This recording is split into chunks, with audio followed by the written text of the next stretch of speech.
Salut à tous, c'est Samar et bienvenue dans ma chaîne GoDevOps. Donc, si vous avez suivi le deuxième épisode, vous savez maintenant pourquoi les conteneurs sont beaucoup plus légers que les machines virtuelles.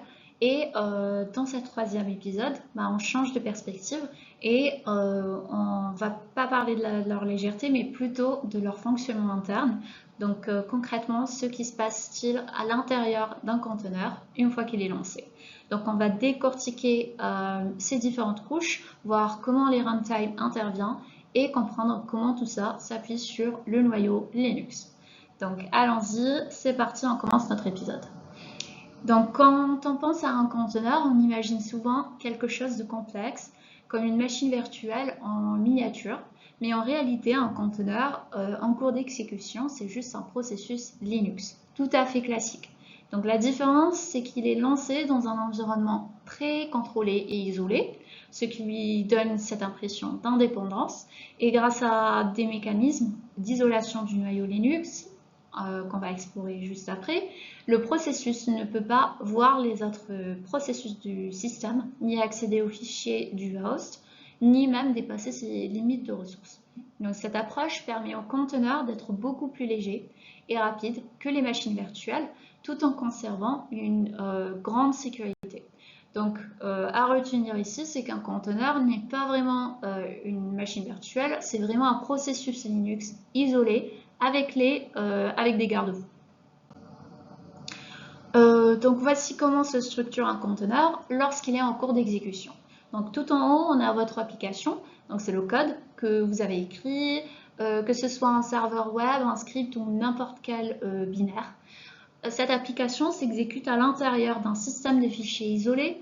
Ce système contient uniquement ce que l'application a besoin de voir, donc ses propres bibliothèques, ses propres fichiers et rien de ce qui appartient à l'autre.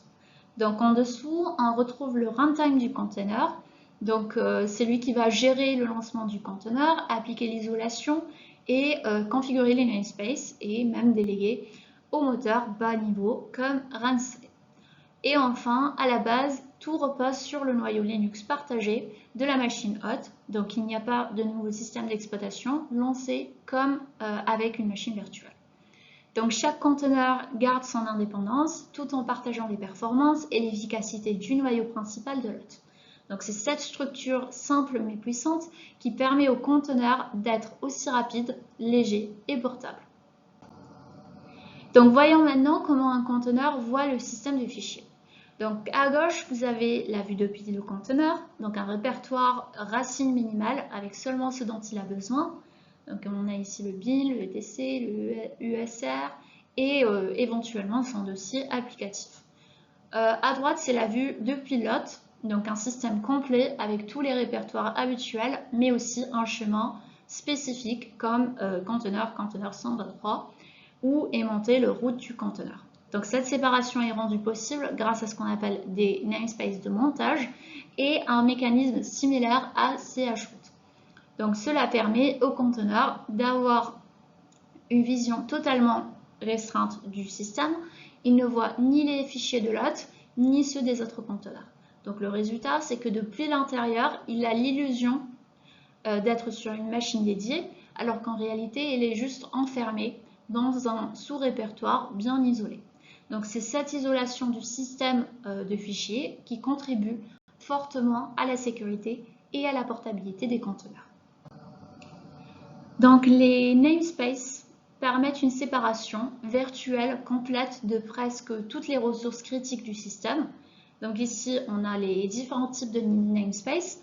Donc on commence avec les namespaces PID qui isolent les processus. Donc chaque conteneur a sa propre vue des processus en cours et du coup sans voir ceux de l'autre ou des autres conteneurs. Les namespaces network, réseau, donnent à chaque conteneur sa propre pile réseau avec ses interfaces des adresses IP et ses règles de routage. Les namespaces ETS permet d'isoler le nom d'hôte. Le conteneur peut avoir son propre nom de machine, dans ce cas. Le mount namespace, il isole la vue du système de fichiers. Le namespace IPC, il protège la communication entre les processus. Et enfin, le User Namespace permet d'avoir des identifiants utilisateurs différents de ceux de l'hôte. Donc grâce à tous ces mécanismes, le conteneur a l'illusion complète de tourner dans un système isolé, alors qu'en réalité, il partage le noyau avec d'autres conteneurs. Donc lorsqu'on exécute plusieurs conteneurs sur une même machine, il est impératif d'assurer une répartition équitable des ressources système. Donc c'est exactement le rôle des cgroups ou groupes de contrôle qui sont une fonctionnalité native du noyau Linux, donc qui permettent à définir, surveiller et limiter l'utilisation des ressources pour chaque groupe de processus et donc pour chaque conteneur. Donc grâce aux cgroups, on peut attribuer un quota précis de CPU, de mémoire vive ou encore de bande passante disque à un conteneur donné. Donc par exemple ici, on a un conteneur A qui peut être limité à un seul CPU et un conteneur B qui est plutôt disposé de 2 cœurs de CPU. Donc cette granularité permet non seulement d'éviter qu'un conteneur ne monopolise les ressources, mais aussi de garantir une qualité de service stable et prévisible. Donc pour toutes les applications qui partagent la même infrastructure. Donc en résumé, les cgroups sont une brique essentielle de l'isolation de ressources et un outil incontournable pour le bon fonctionnement d'un environnement de containerisation en prod. L'un des aspects les plus puissants de l'architecture des conteneurs, c'est qu'ils ne démarrent pas leur propre système d'exploitation. Contrairement à une machine virtuelle, un conteneur ne contient pas de noyau. En fait, tous les conteneurs sur un même hôte partagent le noyau Linux du système hôte et cela signifie qu'ils peuvent s'exécuter beaucoup plus rapidement, consommer moins de ressources et démarrer quasi instantanément. Et le conteneur s'appuie sur ce noyau commun pour effectuer ses appels système, accéder au réseau et gérer les fichiers et interagir avec le matériel. Donc ce modèle explique pourquoi les conteneurs sont plus légers, plus efficaces et plus portables que les machines virtuelles traditionnelles. Et du coup, un conteneur, c'est vraiment juste un processus isolé, mais il reste entièrement dépendant du noyau partagé de l'hôte. Donc, parlons maintenant du corps de fonctionnement, le runtime du conteneur. Donc, quand vous démarrez un conteneur avec un outil comme Docker, ce n'est pas Docker lui-même qui exécute le conteneur.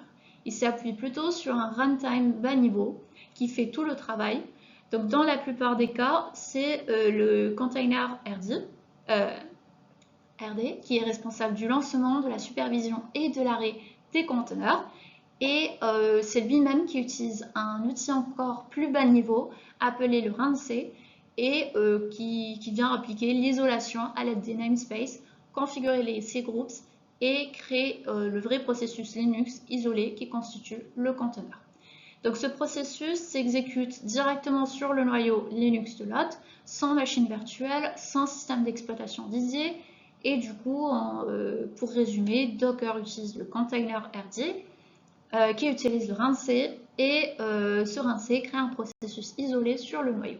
Donc c'est cette pile minimaliste mais puissante qui permet au conteneur d'être rapide, léger et fiable en production. Lorsqu'un conteneur est lancé, ce qui démarre réellement, c'est un processus Linux. Donc ce processus est géré et isolé par le runtime du conteneur qui contrôle son environnement tout au long de son exécution. Donc le cycle commence par l'étape de démarrage où le runtime initialise les namespaces, monte le système de fichiers isolés et applique les cgroups. Ensuite, on entre dans la phase d'exécution pendant laquelle l'application à l'intérieur du conteneur tourne comme un processus standard, donc, mais il est totalement cloisonné. Et pendant toute cette durée, on a le runtime qui surveille ce processus, donc il garde un œil sur sa consommation de ressources, ses événements système et son état de santé. Enfin, dès que ce processus principal se termine, volontairement ou suite à une erreur, le conteneur passe à l'étape d'arrêt et là, tout disparaît. Donc plus d'empreinte mémoire, plus de processus, aucun système complet à éteindre, aucun disque virtuel à sauvegarder. C'est cette volatilité qui fait la puissance et la légèreté des conteneurs. Donc maintenant, voyons ce que perçoit réellement l'application à l'intérieur d'un namespace ou d'un conteneur. Donc une fois que le conteneur lancé, l'application tourne comme un processus normal, mais avec une perspective totalement isolée. Donc premièrement, ici, c'est le processus numéro 1, puisqu'on a le PID qui est 1, ce qui signifie qu'elle est à la racine de son propre espace de processus.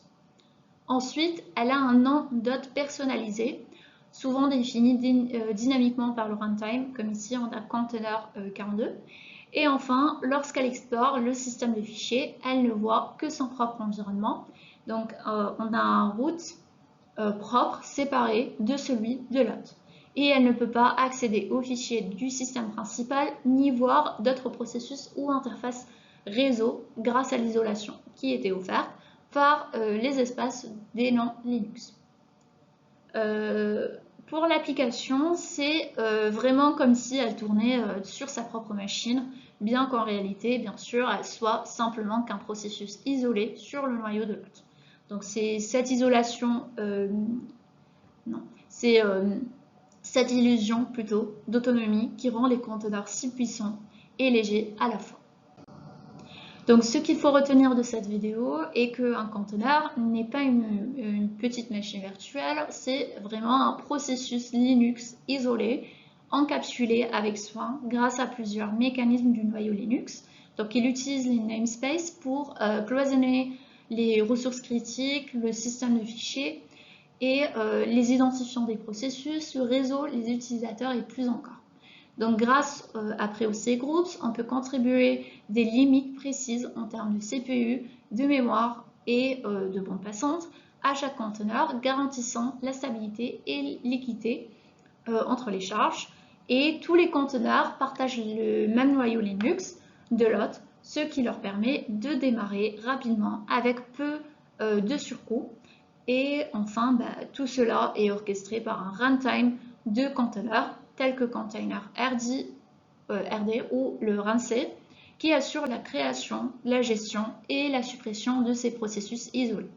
Voilà ce qui compose un conteneur en fonctionnement réel. Ce fonctionnement, il est rapide, il est léger, isolé et parfaitement intégré au système Linux. Donc merci beaucoup d'avoir regardé cette vidéo et j'espère que le fonctionnement interne d'un conteneur en cours d'exécution est maintenant beaucoup plus clair. Si cette vidéo vous a plu ou vous a été utile, pensez à mettre un like, à le partager avec un collègue et à vous abonner pour ne pas manquer la suite. Dans le prochain épisode, on ira encore plus loin. On verra comment les conteneurs s'exécutent réellement sur une machine hôte, depuis l'espace utilisateur jusqu'aux interactions avec le noyau.